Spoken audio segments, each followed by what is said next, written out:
Sega.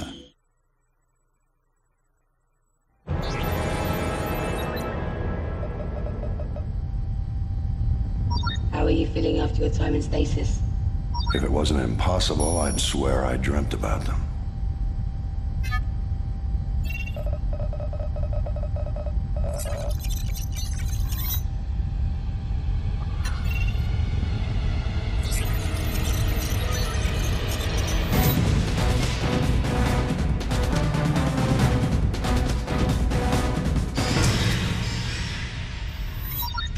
The Weyland-Yutani Corporation has set up a colony on BG-386. It's grim, it's harsh, it's virtually deserted. The Predator's on a mission, the aliens trying to protect the Queen, and the Marines trying to survive. All hell breaks loose. It's dirty, oily, sweaty, bloody, and gory. It's a brutal, terrifying nightmare. The Marines come to BG-386 on what they think is a rescue mission.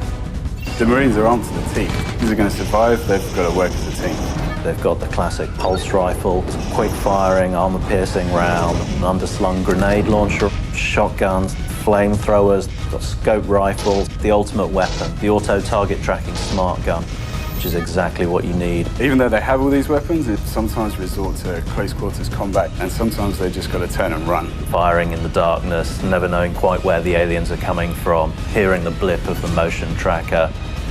Marines are the original, the best, the baddest, the toughest. Arguably, the Predator is the physically most powerful of the three and has got the highest technology. Any location with vantage points suits the Predator. In the jungle, the Predator could hide on the treetop. He's got his wrist blades, Just waiting with his cloak on. shoulder cannon, Uses distract mode, spear, separate the Marines below. smart disc. And then when the moment's right, When the Predator gets up close and personal, he'll jump down and tear them to pieces with his wrist blades. that's when he's really going to start ripping heads from bodies.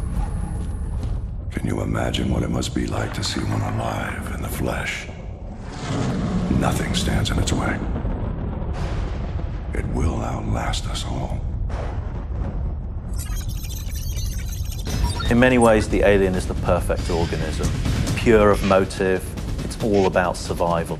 But the aliens can still navigate on the walls and climb on the ceilings, but now they really get up close and rip their targets and prey to pieces.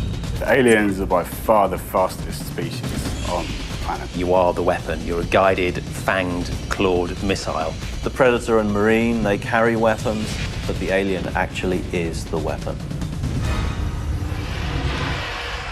It's so perfect, so pure. The xenomorph, it adapts so efficiently. What I would give to understand it. What it has cost already. It is a truly impressive animal. It's much more than an animal. Mr. Weyland, there are several R&D combat simulations containing hunter, human, and xenomorph combatants engaged in battle. Yes, quick as you can. I'm eager to return to my own land.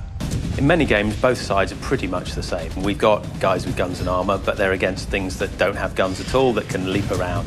They're against things that can turn invisible and can stab you in the back and creep up on you. It makes the game unique in its multiplayer experience. When you're playing as an alien in multiplayer, there's nothing quite like the satisfaction of ripping somebody's head off if he's killed you a few times, and knowing that on his screen, he's going to be watching you do it. Predator's really good at close-up, and so is the alien. Predator's not so good in the medium range, which is where the Marine excels. And at long range, the Predator's got the plasma caster and invisibility, and he can get into positions that the Colonial Marine can't get into. It's intense, it's exciting, and it's absolutely brutal. Be prepared to play a kind of first-person shooter that you've never encountered before. Violent, visceral, exciting, challenging, gut-punching. Have Groves meet me when I land. I want a full briefing on anything not cataloged in the video libraries. As you wish, Mr. Weyland.